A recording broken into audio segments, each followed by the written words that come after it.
네, 장관님, 지진은 어느 전문가도 예측할 수 없습니다. 그래서 오면 그저 당해야 됩니다. 때문에 그 피해를 최소화할 수 있는 최선의 방법은 철저한 예방뿐입니다. 그 예방의 핵심이 바로 내진 설계입니다. 장관님, 지금 화면에 그 석유화학단지가 있습니다. 이 시설물이 내진 설계 대상입니까? 예, 뭐 전 당연하다고 생각합니다만, 예, 내진 설계 대상이죠. 예. 네, 불행히도 일부만 대상입니다. 석유 저장 시설과 같은 일부만 대상이고요. 오히려 위험 물질 이동 배관이나 위험 물질 반응기 같은 거는 대상이 아닙니다. 그래서 여기에 지진이 나면 대규모 인명 피해는 물론이거니와 기간 산업 전체가 흔들릴 수 있습니다. 이렇게 내진 사각지대가 존재하는 겁니다. 그래서 이 같은 사각지대는 도처에 존재하고 있는데요. 지금 국가하천의 제방이나 보가 그렇고요. 15km 미만의 송유관도 지금 그렇습니다. 그래서 장관님, 이번 차제에 이번 내진 설계 대상을 전면적으로 재정비해야 된다고 생각하는데 어떻게 생각하십니까? 예, 의원님, 그 지적하신 대로 그동안 전력, 석유, 가스 등 주요 산업 시설은 다 내진 설계 대상인데 방금 지적하신 대로 물류 창고라든가 열수송관 이런 것들이 의외로 빠져 있더라고요. 그래서 이걸 정비를 해서 내진 설계 기준의 설정을 좀 더 강화하겠습니다. 예. 네, 빠진 거 정비 꼭 해주시기 바랍니다. 다음은 내진율 한번 보겠습니다. 내진율 집계표입니다. 그중에 학교 시설 한번 보겠습니다. 23%에 불과합니다. 내진율이. 우리 어린 학생들이 어떻게 불안해서 공부를 하겠습니까? 최근 5년간 내진 보강률을 보면요, 연평균 0.3%에 불과합니다. 이런 속도라면은 보강률을 30% 더 올리는데 무려 100년이나 걸립니다. 해도 해도 너무합니다. 더 과관인 것은 우리 재난을 총괄 지휘해야 할 재난안전대책본부의 내진율입니다. 전국 본부들 중에 무려 37%나 내진 설계가 전혀 안 돼 있습니다. 재난이 나면 총괄 지휘해야 할 분들이 먼저 대피해야 될 판입니다. 그래서 장관님, 그 학교뿐만 아니라 이런 주요 시설물에 대해서 내진율 제고가 시급합니다. 구체적 계획이 있습니까? 예, 지금 의원님께서 말씀하신 대로 학교 시설의 경우 아마 저 학교 건물들을 지을 당시만 해도 우리가 지진이라는 데 대한 어떤 그런 개념이라든가 대비에 대해서 소홀했던 것 같습니다. 그래서 교육부하고 협의해서 원래는 전체 학교에 대한 내진 설비 보강을 완료하는 것을 2034년까지로 돼 있었습니다만은 그 부분을 2029년까지 그렇게 당겨서 하기로 했습니다. 그리고 나머지 기타 공공시설물도 내진 보강에 원래 이제 2단계 2020년까지 약 1조 7,300억 정도 돼 있었던 거를 이걸 2020년까지 2조 한 9천억 정도를 투입해서 내진 보강을 하겠습니다. 예. 100년은 심하죠? 100년은 심하죠? 예, 100년은 심한데 아까 의원님께서 말씀하신 게 그게 중앙재난대책본부가 그렇다는 게 아니라 학교. 아까 그 보여주신 자료 중에서 다시 살펴보십시오. 예, 알겠습니다. 그다음 내진율 왜곡에 대해서 좀 말씀드리겠습니다. 이 표에서 보시면은요, 100층짜리 건물 50동이 있고요, 2층짜리 건물 50동이 있는 도시입니다. 장관님, 이 중에서 2층짜리 건물 50동에만 내진 설계가 돼 있다면 이 도시는 내진율이 얼마겠습니까? 예, 금방 계산은 못 하겠습니다. 50%죠. 답이 나와 있죠. 네. 근데 납득이 안 되죠. 예. 100층 건물과 2층 건물을 동일하게 보고 있는 겁니다.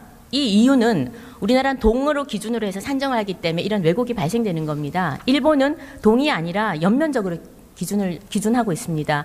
그래서 이것을 일본 기준에 의하면 내진율이 불과 2%밖에 안 됩니다. 따라서 내진율 산정 기준도 동 대신에 연면적으로 바꿔야 한다고 생각하는데 어떻게 생각하십니까? 예, 의원님 방금 지적해 준 대로 앞으로 이제 건축물, 교량 등 이 독립된 구조체들은 이제 동, 개소 이렇게 관리를 하지만 앞으로 배관이나 이런 선상 구조물들 이런 것들은 길이 단위나 혹은 아까 면적 단위로 계산하는 방안을 검토를 하겠습니다. 독립체도 연면적으로 하셔야 됩니다. 네, 하여튼 그것도 같이 한번 지금 전문가들하고 논의를 하고 꼭 해주시기 바랍니다. 예. 다음 위험도 평가 여쭤보겠습니다. 이번 지진 발생 직후에 수천 명이 길거리로 나와서 하는 가장 큰 걱정이 내 집 괜찮냐, 무너졌는데 다시 들어갈 수 있느냐는 겁니다. 이걸 해주는 게 바로 위험도 평가였습니다. 현행법은 위험도 평가는 지자체 단체장이 위험도 평가단을 구성하게 되어 있습니다. 그런데 전국 위험도 평가단 구성률이 불과 46%에 불과합니다. 경북이 34%입니다. 포항도 마찬가지였는데요. 위험도 평가해달라고 주민들은 아우성인데 위험도 평가할 사람이 준비되어 있지 않았습니다. 부랴부랴 모았던 게 고작 전문가 8명이었습니다. 평가해야 할 대상물은 2,300건이었어요. 중앙정부에 부탁을 해서 요청한 지 5일이 지나서야 드디어 사람들이 인력 지원이 됐습니다. 종국에는 약 1,900명의 전문가가 있었습니다. 다시 말하면 위험도 평가는 지진 발생한 이후에 해야 할 가장 중요한 일인데 5일이 지나서야 제대로 돌아갔다는 거죠.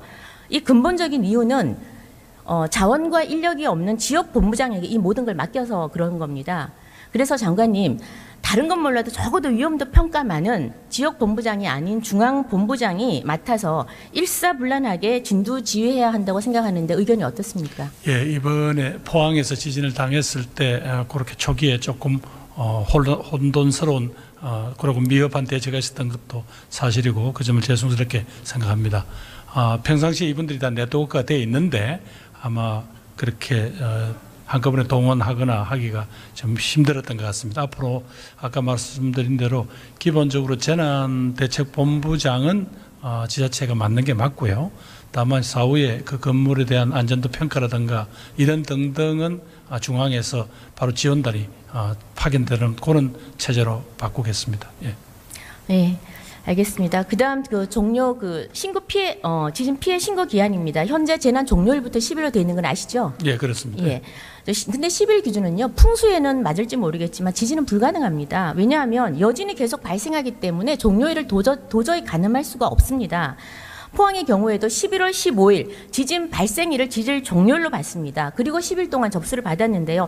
당연히 문제가 생기죠. 여진 때문에. 그래서 우여곡절 끝에 수차례 신청 기간을 연장을 했습니다. 그 기간 동안 주민들과 불필요한 갈등과 혼란이 있었습니다. 그래서 장관님께서 이번 지진 경우에는 현행 10일로 되어 있는 피해 신고 기간을 연장하거나 탄력적으로 운영해야 하지 않겠습니까? 예, 의원님 탄력적으로 이번에도 연장을 했습니다만은 앞으로도 그렇게 운영하겠습니다만 이게 무한정 언제까지 할 수는 없고 각 그 재난별로 그 구분을 해서 예를 들면 지진 같다면 여진에 강도가 어느 정도일 때 뭐 얼마 정도 한다든가 그렇게 조금 탄력적으로 운영할 수 있는 방법은 저희들 강구하겠습니다. 긍정적으로 답변하신 걸로 보겠습니다. 네네, 뭐 그렇게 보셔도 좋습니다. 감사합니다. 네. 다음 이낙연 국무총리님. 네.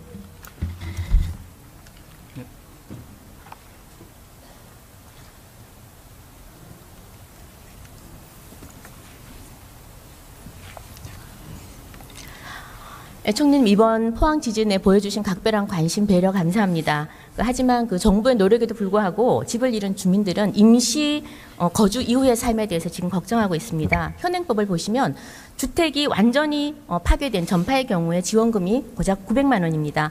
아시겠지만 서민들에게 집 한 채는 자기 목숨줄과 같습니다. 지진으로 집이 무너졌는데 지원금이 고작 900만 원밖에 안 된다는 말에 그저 망연자실할 뿐입니다. 사는 게 아니라고 지금 하고 있습니다. 이 지급 기준은 아시겠지만 2003년에 개정된 이후로 15년 동안 한 번도 조정된 적이 없습니다. 총리님, 이번 기회에 복구 지원비를 반드시 좀 상향 조정을 해서 현실화시켜야 된다고 생각하는데요. 어떠신지요? 네, 그 답변을 드리기 전에 우선 관측사상 최악의 지진을 겪은 곳을 지역으로 드신 의원님께서 심려 그리고 늘 현장을 다니시느라고 고생 많이 하시는 걸 제가 현장에서 배웠고 마음의 공감을 가지고 있습니다. 조금 전에 말씀 주신 것은 지원금 현실화 문제입니다. 아닌 게 아니라 이번에 정부나 포항시 당국은 제도가 허용하는 최선을 다하고 있다라고 생각합니다마는 의원님 지적하신 대로 집 한 채를 잃은 분에게 1,000만 원이 안 되는 돈 드린다는 것은 현실적이지가 않지요. 그래서 우선은 국회 법안이 제안돼 있으니까요. 지원금 현실화 방안을 좀 논의해 주시고요. 정부도 단번에 현실에 일치될 만큼 지원금을 드리기는 어려울지 모르지만 몇 단계를 거쳐서라도 현실화해야 된다는 것이 그건 피할 수 없는 길이다 이렇게 생각하고 있습니다. 또한 정부의 지원금만으로 천재지변을 다 막는다는 게 한계가 있을 것이기 때문에 실손 보상이 가능할 정도의 재난 정책보험 같은 걸 좀 활성화시킬 필요가 있겠다 이런 생각이 듭니다. 좀 지진이나 또는 폭우, 태풍 게 좀 잦은 지역은 좀 이런 보험을 좀 활용하시는 것도 앞으로는 좀 도입할 필요가 있겠다 이런 생각을 갖습니다. 네, 본의원도 정책 보험을 포함한 지금 법률 개정안을 제출해 놓은 상태입니다. 네, 그리고 덧붙여서 그 소파 판정의 경우에도요, 기준이 애매해서 이번에 형평성 문제가 지금 아주 심각하게 제기되고 있습니다. 그래서 정부에서도 이 부분을 한번 꼭 살피시고 대책을 좀 마련해 주시기 바랍니다. 네. 도시 재생에 대해서 좀 여쭤보겠습니다.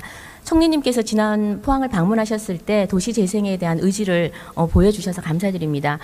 저도 도시재생특별법 개정안을 지금 발의했는데요. 먼저 재난 지역을 특별 재생 구역으로 지정할 수 있도록 하자는 겁니다. 그리고 거기에 건폐율, 용적률 높이 같은 규제를 좀 완화하고요. 재생에 참여하는 민간 기업에도 세제 혜택을 부여하자는 겁니다. 한마디로 정부가 주가 되고 민간이 힘을 합쳐서 도시를 완전히 새롭게 부흥하자는 겁니다. 총리님도 이 지진 재난 지역에 대한 그 도시 재생 사업에 대해서 혹시 구체적인 계획이나 향후 방향에 대해서 좀 말씀해 주십시오. 네, 우선은 이 특별 재난 지역, 재난을 당한 곳을 특별 도시재생 사업구역으로 할 수 있도록 하는 근거법을 발의해 주신 데 대해서 감사를 드립니다.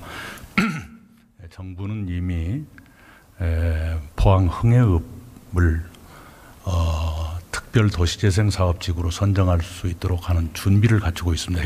현행법으로는 근거가 없지만 준비를 갖추는 것이 뭐가 문제겠습니까? 해서 현재는 포항시와 LH공사가 함께 그 계획을 세우고 있고요. 제가 당부드린 그 목표는 단순히 흥해읍을 지진 이전으로 돌려놓는 것이 목적이 아니라 관측사상 최악의 지진을 겪은 곳이기 때문에 그걸 기억하면서 동시에 지진 이전보다 지진을 뛰어넘는 그런 어떤 아름다운 상징성을 갖는 그런 곳으로 만들었으면 좋겠다 하는 원칙적인 선을 제시한 바가 있습니다. 포항시와 LH공사가 계획을 세우는데 얼마나 걸릴지는 모르겠습니다만 제 욕심으로는 어차피 지금은 법이 있다거나 또는 계획이 있다 하더라도 공사는 못합니다. 춥기 때문에요. 그래서 공사가 가능한 4월 이전까지 계획도 나오고 법도 됐으면 좋겠다. 이런 마음을 가지고 있고요. 앞으로 이런 일이 없길 바랍니다만은 그러나 어떤 재난으로 많이 파괴된 지역 이런 곳이야말로 도시재생의 본래적 취지에 가장 맞는 곳이다. 이런 생각을 가지고 있습니다. 네. 네, 다음은 그 포항의 지금 지열발전소와 CO2 저장 시설에 대한 그 주민들의 우려가 지금 분노로 확산되고 있습니다. 정부는 두 사업을 중단하고 지금 조사단을 꾸렸습니다만 그 1년 뒤에 나올 결과는 중요하지 않습니다. 이미 5.4 규모가 지진이 발생한 지역에 또다시 땅에 구멍을 뚫는 이런 시설이 들어선다는 자체가 지금 주민들에게 불안감을 주는 거거든요. 그래서 주민들은 중단이 아닌 폐쇄를 지금 간절히 원하고 있습니다. 총리님 검토해 주시겠습니까? 네, 우선 그 지열 실증 연구, 지열 발전 실증 연구는 제대로 된 검사, 조사를 할 준비를 갖췄습니다. 조사를 해서 그 조사 결과에 따라서 주민들이 납득할 수 있는 조치를 취하도록 하겠습니다. CO2 저장 시설은 일단은 저장을 중지한 채로 조사를 해서요. 조사 결과에 따라서 항구적인 폐쇄 여부를 결정하는 식으로 그렇게 하겠습니다. 네, 감사합니다. 네, 감사합니다. 네. 다음 교육부 총리님 나와주시기 바랍니다.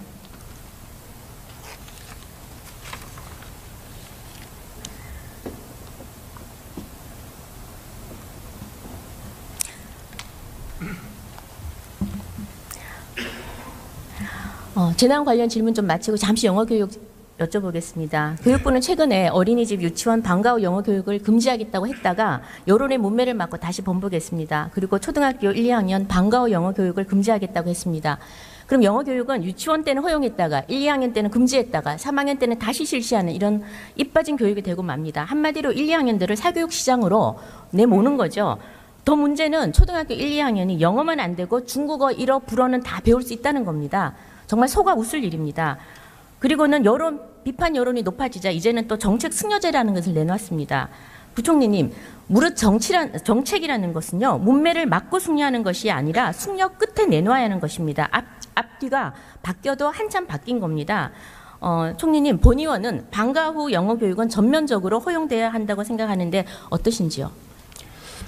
예, 초등 1, 2학년 방과 후 영어 문제는 2013년에 새누리당 강의원 강은희 의원을 비롯한 66명이 공교육 정상화법을 발의하고 그에 따라서 이제 시행령에서 3년 6개월 동안 초등 1, 2학년 방과 후 영어를 유예했습니다.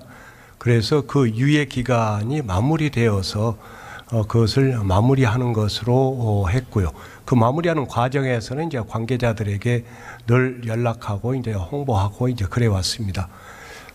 그에 따라서 이제 유치원 영어를 어떻게 할 거냐 하는 이제 논의가 나오게 되어서 그것에 대해서 이제 1월 말까지 논의를 마무리하기로 하고서 논의에 들어갔는데 워낙 이제 광범위한 의견들이 나오고 해서 보다 심도 있는 논의와 사회적 합의가 필요하다 싶어서 1년 유예하는 것으로 했다는 말씀을 드리겠습니다. 부총리님, 정책 내기 전에요. 의견을 좀 들으시고 여론 청취하시고 그리고 내놓으십시오. 그리고 언제부터 그렇게 보수당의 의원이 낸 그 법안에 그렇게 천착하셨습니까? 지금 그리고 선행학습 금지법 개정안을 저희가 내놓은 상태고요. 그 여당도 이게 지금 많이 동의를 하고 있습니다. 영어 교육, 방과 후 영어 교육 이거 허용하셔야 됩니다. 예, 들어가십시오. 예.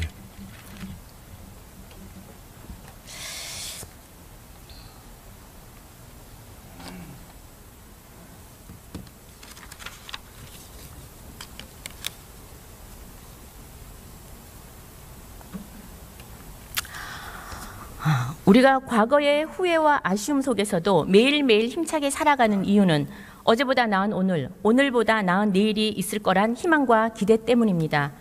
사상 초유의 각종 재난으로 온 국민이 시리에 빠져 있는 지금 우리가 해야 할 것은 내일은 분명 오늘보다 나을 거라는 확신을 드리는 겁니다. 국민의 생명과 재산을 보호하는 일에는 여야, 국회와 정부가 따로 없습니다. 모두 함께 해주시길 간곡하게 부탁드립니다. 포항 지진, 제천 밀양 화재 이후 더 이상 우리는 과거를 교훈 삼겠다는 말을 국민 앞에 해서는 안 될 것입니다. 지금 바로잡지 않으면 앞으로의 재해는 인재가 될 수밖에 없습니다. 안심하고 살 수 있는 나라, 그게 바로 나라다운 나라일 것입니다. 경청해 주셔서 감사합니다.